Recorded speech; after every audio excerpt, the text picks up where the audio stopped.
right, I am back with more updates about this stimulus check. Specifically, who is eligible? How is the fastest way you can get this stimulus check? What would cause your check to be 5 months delayed? And why this is really going to just ruin the US economy in the long run. Yeah, I said it. All that and more, so keep it locked. It's Crystal with the Cash Compass. Alright, welcome back. I am here to teach you everything that you should have learned in school about money, but for whatever reason, they forgot to mention it. Please be sure to subscribe because we talk about everything from personal finance to investing to the economy.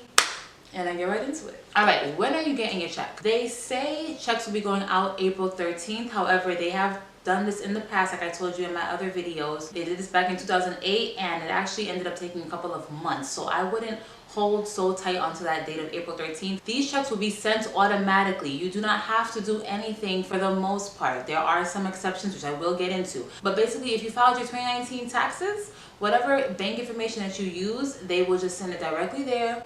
You could just lay back and chill. If you did not request your tax refund to be sent to your bank, they will be rolling out a portal that will allow you to put your bank information in. They haven't put this portal up yet. I will have the link in my description where you can go for every single update that you need regarding the stimulus check and everything else regarding this pandemic. If you don't have a bank account and you have no interest in getting a bank account, then you will have to wait up to 5 months to actually get your money back. And this is exactly what I was talking about in this video up here, where they're kind of trying to push us into this just electronic system. So this kind of ties into what I was saying. If you get any type of Social Security benefits, you are eligible. If you don't file your taxes, because you typically don't have to, there will be a simple tax form that you have to fill out. And again, it'll be in that website that I have in my description, so you can go ahead and click that. It's not available as I am recording this video, so please make sure you're checking that website because it will have everything that you need. If you were on unemployment before this thing happened, you can still be eligible for the extension and the extra $600. You will have to reapply,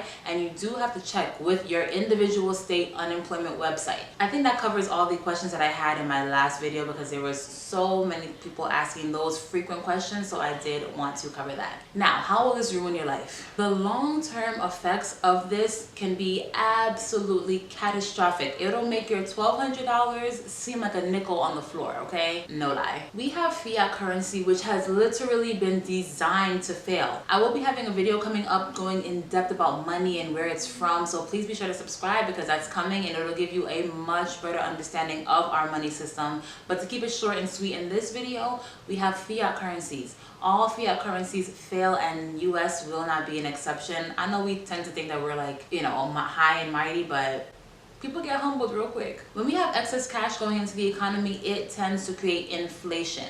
This happened in 2008, but the reason why it wasn't such a big deal is because it was going into 401ks and it was going into your home. So who's gonna complain about having a higher value home and having higher value stocks? Nobody. But it will become a problem when these high prices start trickling into everyday items. And guess what? It might trickle into everyday items, but it won't trickle into your income.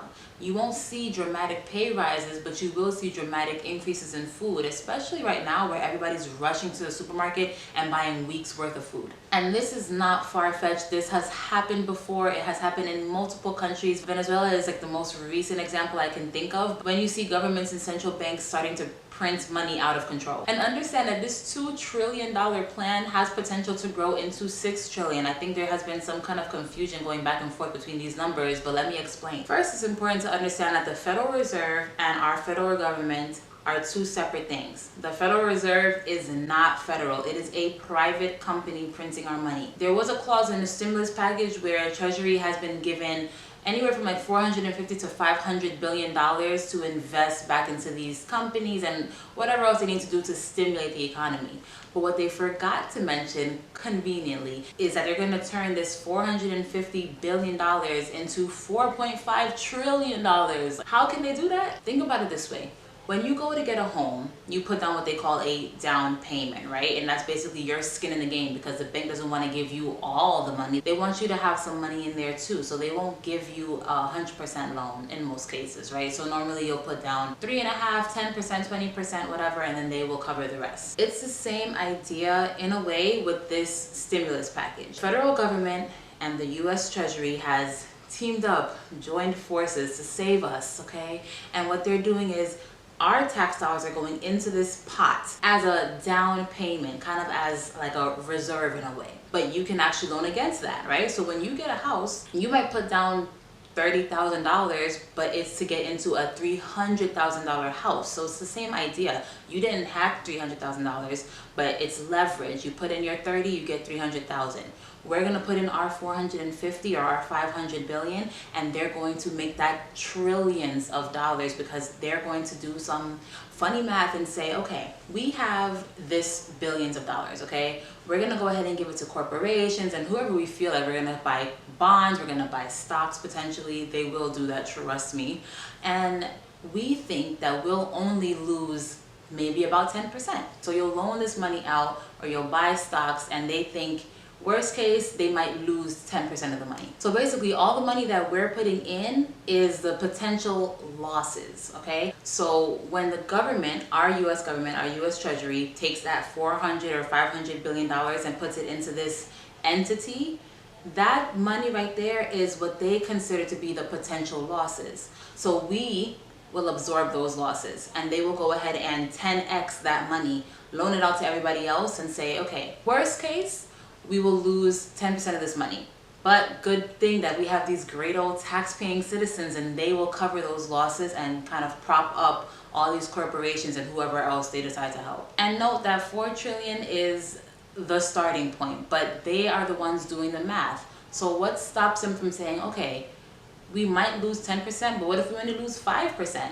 That means we can actually loan more money out because we have more of this reserve that will kind of absorb those losses. When they're the ones creating the math and they're doing the calculations, they can loan out as much money as they want to, and nothing stops them from having to allocate more of our dollars to their stimulus. I hope that made sense. If it didn't, please let me know. So they put clauses in there that sound good, right? They say, okay, you can't buy your stocks back until a year after you pay back your loan, and if you take these loans, you cannot fire your employees. You have to keep them on there. And you're like, yeah, that sounds good. But they will find ways, and they have already found ways to circumvent those things.